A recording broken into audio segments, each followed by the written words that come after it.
तो आज मैं बताऊंगी कि मैंने अपना सीटेट का एग्ज़ाम किस तरह से पास किया, उसके बाद मेरा अपने केवीएस के एग्ज़ाम में क्या हुआ, किस तरह से मैंने अपना केवीएस का एग्ज़ाम दिया। सबसे पहले ना मैंने अपनी ग्रेजुएशन में पीसीएम से की थी, मैंने बीएससी की थी मैंने, क्योंकि उसके बाद ही मैंने सोच लिया था और पापा ने भी बोला था मुझे कि बीटीसी कर लेना, तो उसके बाद टीचिंग लाइन में अच्छी अपॉर्चुनिटी है लड़कियों के लिए। तो मुझे भी लगा था कि चलो ठीक है बीटीसी कर लूँगी मैं, और मुझे उस चीज़ में इंटरेस्ट भी था बच्चों को पढ़ाने में, क्योंकि मैं घर पर ट्यूशन वगैरह भी पढ़ाती थी बच्चों को। तो यस, मैंने सोच लिया था कि ठीक है मुझे बीटीसी करनी है, मतलब बीएससी के थर्ड ईयर में मैंने सोच लिया था कि मैं बीटीसी करूँगी। लेकिन उस टाइम पर ना कोरोना चल रहा था, तो कोरोना की वजह से बीटीसी के फॉर्म ही नहीं निकले, और बीटीसी के फॉर्म ही नहीं निकले तो उस टाइम पे मैं फॉर्म नहीं भर पाई थी। इस वजह से क्या दिक्कत हुई कि फिर मुझे पापा ने बोला कि क्योंकि बीटीसी के तो फॉर्म ही नहीं निकले हैं, इससे अच्छा है कि तुम बीएड कर लो। देन मैंने बीएड में एडमिशन ले लिया था, क्योंकि अगर मैं बीटीसी के चक्कर में रह जाती तो फिर एक साल वेस्ट ही हो जाता मेरा, इसलिए मैंने बीएड में एडमिशन ले लिया था। और बीएड की अच्छी बात ये थी कि बीएड को तब हम प्राइमरी के लिए भी एलिजिबल था बीएड, और टीजीटी वगैरह के लिए भी, तो मुझे लगा अच्छी अपॉर्चुनिटी है बीटीसी से, तो अच्छा है कि मैं बीएड ही कर लूँ जिसमें दोनों चीज़ें मुझे मिल रही थी। तो मैंने बीएड को ज़्यादा प्रेफरेंस दी और मैंने फिर करी ली बीएड। बीएड में जब मैंने एडमिशन लिया और थोड़ी थोड़ी अपनी धीरे धीरे प्रिपरेशन स्टार्ट की, तो मुझे थोड़ा सा डिफिकल्ट लगी बीएड की, मतलब एकदम अलग से सब्जेक्ट थे काफ़ी। ऐसा लग रहा था मैंने सब कुछ पहली बार पढ़ा, क्योंकि मैंने बीएससी अपनी इंग्लिश मीडियम से की थी, पीसीएम से। तो धीरे धीरे मैंने अपनी बीएड की तैयारियां शुरू की, और मुझे लगा था कि फरवरी मार्च में बीएड के एग्ज़ाम होंगे, तो मैंने अपनी तैयारी अच्छे से कर ली थी कि कहीं फेल ना हो जाए, इस वजह से मैंने काफ़ी अच्छे से तैयारी करी। लेकिन उसके बाद पता चलता है कोरोना की वजह से हमारे एग्ज़ाम्स कैंसिल हो गए थे, यानी कि बीएड के फर्स्ट ईयर में हमारे कोई एग्ज़ाम नहीं हुए। अब अच्छी अपॉर्चुनिटी थी कि कोई एग्ज़ाम ही नहीं हुआ। उसके बाद मैंने सोचा था कि चलो ठीक है, अब एक साल तो ऐसे ही वेस्ट हो गया, एग्ज़ाम कुछ हुए नहीं है लेकिन मैंने अपनी तैयारी अच्छी कर ली थी, तो मुझे काफ़ी चीज़ों से हेल्प मिलेगी। तो मैंने अपनी यूपी टेट की प्रिपरेशन शुरू कर दी थी, क्योंकि मुझे उस टाइम पर ना यूपी टेट ईजी लगता था सी टेट के कंपेरिजन में।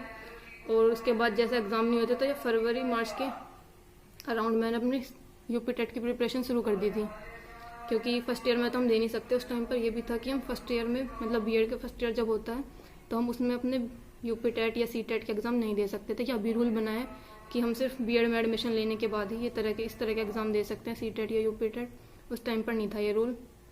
तो फिर मैंने सोचा कि मैं अपने यूपी टेट के एग्ज़ाम की तैयारी करूँगी, और यूपी टेट जब मैंने पढ़ना शुरू किया तो मुझे काफ़ी ईजी लगा। तो इस तरह धीरे धीरे मैंने अपनी यूपी टेट की प्रिपरेशन शुरू कर दी थी, और मुझे मतलब यूपी टेट को पढ़ने में बहुत इंटरेस्ट आ रहा था, क्योंकि जब मैंने पढ़ना शुरू किया था तो स्टार्टिंग में थोड़ा सा डिफिकल्ट लगा, लेकिन उसके बाद सब कुछ अच्छा लगने लगा, और यूपी टेट की प्रिपरेशन मेरी काफ़ी अच्छी हो गई थी। मैंने फिर उसके बाद अपना यूपी टेट एग्ज़ाम के लिए फॉर्म फिल किया। उसके बाद ना नवंबर में मेरा एग्ज़ाम था, 28 नवंबर का था आई थिंक। तो हम देने के लिए चले गए, एग्ज़ाम काफ़ी दूर था, देने के लिए भी गए। उसके बाद जब हम एग्ज़ाम हॉल में बैठे हुए थे, मतलब हमने अपना आधा पेपर कंप्लीट हम कर भी चुके थे। आधा पेपर होने के बाद हम सभी से ना वो पेपर वापस ले लिया गया, और बोल दिया गया था कि एग्ज़ाम जो है लीक हो गया है। इस वजह से उन्होंने हमसे वो पेपर वापस ले लिया था। तो उस टाइम पर मतलब मैं तो बहुत ज़्यादा रोई थी, क्योंकि इतनी सारी तैयारी, अगर हमने इतनी सारी तैयारी कर रखी है उसके बाद एग्ज़ाम कैंसिल हो जाता है तो क्या किस तरह का फील होगा। इतनी सारी तैयारी है, इतनी दूर एग्ज़ाम देने के लिए गए हैं, इतना सब कुछ पढ़ा है, उसके बाद एग्ज़ाम कैंसिल हो रहा है कि पेपर लीक हो गया इस वजह से। तो बहुत ज़्यादा रोना आया मुझे। फिर कोई बात नहीं, थोड़े दिन के बाद मतलब ऐसा ही रहा।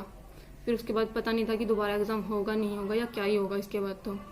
तो धीरे धीरे ऐसे हुआ। उसके बाद 6 जनवरी को नहीं, 6 दिसंबर के आसपास, उसके बाद मुझे पता नहीं था कि यूपी टेट का तो क्या ही होगा। इसके बाद मैंने शुरू की अपनी सी टेट की प्रिपरेशन, क्योंकि सी टेट का भी मैंने फॉर्म फिल कर रखा था, मैंने दोनों एग्ज़ाम के फॉर्म फिल कर रखे थे। तो मुझे लगा कि सी टेट की प्रिपरेशन शुरू करती हूँ। उससे पहले मैंने सी टेट का बिल्कुल भी कुछ नहीं पढ़ा था, क्योंकि मुझे सी टेट में बिल्कुल इंटरेस्ट नहीं था। मतलब मुझे ये था कि मुझे यूपी टेट ही देना है, मुझे यूपी टेट ही निकालना है। और मेरी तैयारी भी काफ़ी अच्छी थी यूपी टेट की। जिस टाइम पर मैंने पेपर दे रही थी ना, मुझे वो लग रहा था कि मेरा क्लियर हो जाएगा, लेकिन उसके बाद जब पता चला ना कि पेपर लीक हो गया, उस टाइम पर क्या ही हाल हुआ था मेरा, मुझे ही पता है वो।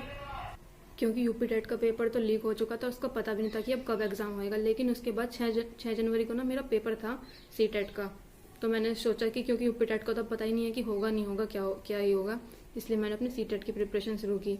क्योंकि मुझे ना इस बार हर हाल में एग्ज़ाम निकालना था। मुझे ये था कि मेरा सेकेंड ईयर कंप्लीट होने से पहले, मतलब बीएड कंप्लीट होने से पहले ये एग्ज़ाम पास हो जाना चाहिए, ताकि मैं इसके ख़त्म होते ही किसी भी एग्ज़ाम की, मतलब जो वैकेंसी वाले जो रियल एग्ज़ाम होते हैं उनका एग्ज़ाम के फॉर्म डाल सकूँ, केवीएस के, डिजिटल प्लस बी के लिए। तो मैंने इसका मतलब सी टेट की थोड़ी सी तैयारियाँ शुरू की। स्टार्टिंग में तो मुझे सी टेट बिल्कुल समझ नहीं आया। मतलब जब मैंने यूपी टेट स्टार्टिंग में पढ़ना शुरू किया था ना, मुझे स्टार्टिंग से ही समझ आ रहा था सब कुछ, और सब कुछ बहुत ईजी भी लग रहा था। लेकिन जब मैंने सी टेट स्टार्ट किया ना, तो मतलब मेरा तो एकदम दिमाग ही घूम गया था। सब कुछ इतना डिफिकल्ट लग रहा था ना, मतलब हर एक वर्ड ऐसा लग रहा था कि मैंने कुछ भी नहीं पढ़ा इस वर्ड के बारे में। लाइक अधिगम, स्थानांतरण, इस तरह के वर्ड थे जो बिल्कुल कुछ कुछ भी नहीं समझ में आ रहे थे। मुझे तो ऐसा लग रहा था कि मतलब सीटेट का एग्ज़ाम होता ही क्यों है, क्यों बनाते हैं सीटेट। पर धीरे धीरे फिर मेरी एक फ्रेंड ने बताया, आरजू ने बताया कि मतलब वो यहाँ से पढ़ रही है, लेट्स लर्न से पढ़ रही थी वो, हिमांशी मैम से। तो मैंने वहाँ से पढ़ाई शुरू की। तो धीरे धीरे मुझे सब कुछ इंटरेस्टिंग सा लगने लगा, बीएड मतलब उसका सीटेट का, और सब कुछ समझ में आने लगा, तो सब कुछ बहुत ईजी सा लगने लगा। और मतलब मैंने 6 दिसंबर से तैयारी शुरू की थी और 6 जनवरी को मेरा एग्ज़ाम था। एग्ज़ाम के टाइम तक मेरी बहुत अच्छी प्रिपरेशन हो गई थी। मतलब मुझे लग रहा था कि हाँ, मतलब मैं जितने भी पेपर सोल्व कर रही थी ना, मैंने सीटेट के एग्ज़ाम के लिए अपनी किसी भी चीज़ में 1 रुपया भी खर्च नहीं किया है। बिल्कुल अपना एकदम आराम से अपने आप तैयारी की है। मतलब यूट्यूब से मैंने हिमांशी मैम की वीडियोस देखती थी, बस सिर्फ वहीं से तैयारी की है। बस एक बुक तो मंगाई थी मैंने, हाँ, प्रीवियस ईयर्स की, जिसमें सारे सीटेट के प्रीवियस ईयर्स थे। 2013 से लेकर 2020 या 21 में दिया था मैंने, पता नहीं इसमें ही दिया था, तब तक के प्रीवियस ईयर से मैंने वो सारे सोल्व कर लिए थे। मैं रोज़ एक पेपर है 2 पेपर रोज़ सोल्व कर लेती थी और सब में मेरे अच्छे मार्क्स आ जाते थे। तो उस सबसे चीज़ों से मुझे काफ़ी कॉन्फिडेंस मिला कि काफ़ी अच्छा आ जाएंगे मेरे मार्क्स। तो जब मेरा सीटेट का जो एग्ज़ाम था, उस टाइम पर ना पहली बार सीटेट का एग्ज़ाम ऑनलाइन हुआ था। तो ये मान लो कि मैंने भी फर्स्ट टाइम ऑनलाइन एग्ज़ाम दिया था, तो सीटेट में ही दिया था। सो अगर अब कभी भी ऐसे इस तरह से ऑनलाइन एग्ज़ाम देने जाया करो, तो मेरा तो एक्सपीरियंस ये रहा है कि हमेशा काफ़ी टाइम पहले पहुंच जाना चाहिए आपको, लाइक आधे घंटे से भी पहले पहुंच जाना चाहिए, क्योंकि बहुत लंबा प्रोसेस होता है इन तरह के एग्ज़ाम्स के लिए।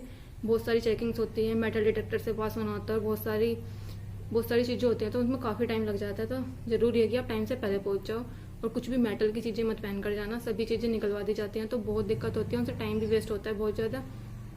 तो इसलिए ईयररिंग्स, नोज में कुछ पहन रखा हो तो इस तरह की चिमटियाँ अगर बालों में लगा रखी हो तो ये भी निकाल लेना, बेल्ट वगैरह लगा रखी हो तो वो सब भी निकाल देना घर पर ही। मतलब एकदम फ्री होकर जाना, मतलब मेटल का कुछ भी मत पहनना, रिंग या कुछ भी इस तरह का, क्योंकि सभी चीज़ें निकलवा दी जाती हैं। सो ऑफलाइन एग्जाम्स में नॉर्मल वॉच अलाउ होती है, स्मार्ट वॉच अलाउ नहीं होती है। तो ऑफलाइन एग्जाम होगा, एक तो ब्लैक पेन ले जाना और मेटल का कुछ भी मत पहन कर जाना, और घड़ी पहनना चाहते हो तो आप पहन लेना।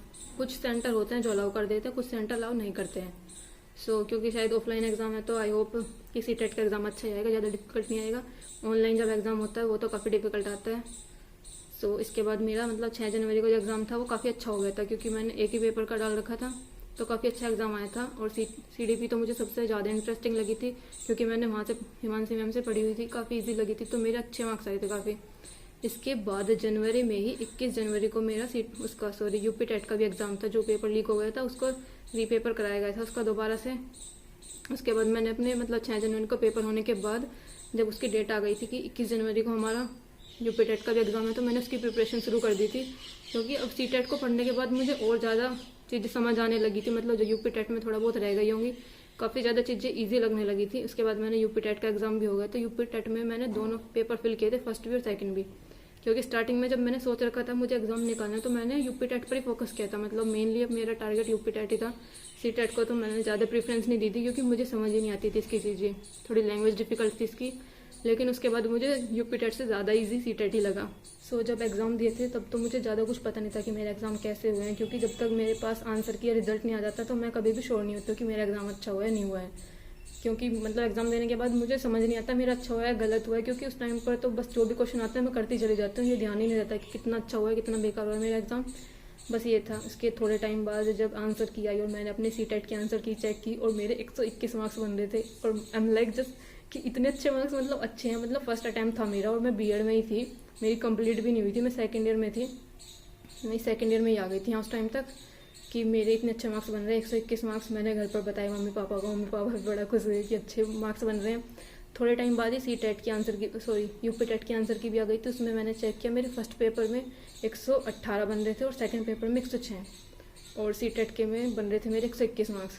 तो दोनों की आंसर की मैंने चेक कर ली थी, काफ़ी बढ़िया मार्क्स बन रहे थे मेरे। फिर पता नहीं, मुझे जब तक रिजल्ट नहीं आता ना तब तक ऐसा घबराहट सी रहती है कि शायद रिजल्ट में कुछ चेंज हो जाएगा, मतलब जो मेरे आंसर की नहीं बन रहे, इतने मार्क्स नहीं होंगे, कम हो जाएंगे, ऐसा रहता है। इसलिए मतलब मैं बिल्कुल श्योर नहीं रहती जब तक मेरे पास रिजल्ट नहीं आ जाता। जब रिजल्ट आया तो हाँ, मेरे 1-2 मार्क्स बढ़ गए थे, CTET में बढ़े थे मेरे सिर्फ मार्क्स। CTET में मेरे 122 मार्क्स हो गए थे, एक मार्क्स मेरा बढ़ा था CTET में सिर्फ। बस इस तरह से ही सब कुछ हुआ था। अगर आपको जानना है कि मैंने तैयारी कैसे करी अपनी CTET की, क्या क्या चीज़ें मैंने पढ़ी, किस तरह से मैंने अपनी तैयारी की, क्योंकि मैं गांव में रहती हूँ। देखो ईजी नहीं होता गांव में रहकर पढ़ाई करना, बहुत डिफिकल्ट है। मुझे ही पता है मैंने किस तरह से तैयारी की है।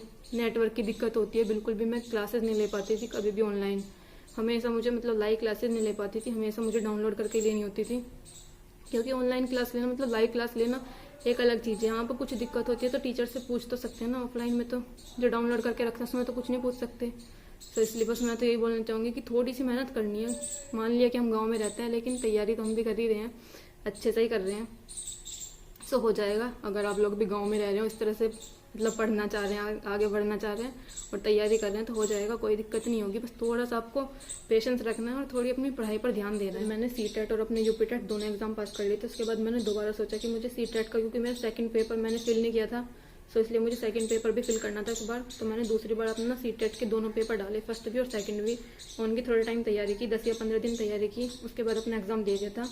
ये मेरा सेकंड टाइम था जब मैंने सीटेट दिया था, और इस टाइम पर मेरे 125 मार्क्स फर्स्ट पेपर में बने थे और सेकंड पेपर में 106 मार्क्स बने थे। सो सेकंड पेपर में अगर मैं बात करूँ तो क्योंकि मेरे साइंस साइड थी तो साइंस थोड़ा डिफिकल्ट पड़ जाती है। साइंस और मैथ वाला पोर्शन थोड़ा सा डिफिकल्ट हो जाता है, क्योंकि साइंस काफ़ी ज़्यादा डेप्थ में पूछी जाती है इस पेपर में। तो सेकंड पेपर की तैयारी अच्छे से कर लेना, और सब कुछ इजी आता है। फर्स्ट पेपर तो काफ़ी इजी रहता है। बस इतना ही बोलना चाहूँगी। अपनी तैयारी अच्छे से ऐसे ही करते रहिए, आपका सीटेट हो जाएगा। और सीटेट से रिलेटेड और कुछ भी जानना है तो प्लीज़ कमेंट करना, मैं आपके सभी क्वेश्चंस का आंसर कर दूंगी कि किस तरह से मैंने तैयारी की थी और कितना घंटा मैंने पढ़ाई करी थी। मिलते हैं नेक्स्ट वीडियो में, तब तक के लिए बाय बाय। और आपके अपने सीटेट एग्जाम्स के लिए ढेर सारी शुभकामनाएं, अच्छे से करनी अपनी तैयारी। Bye bye.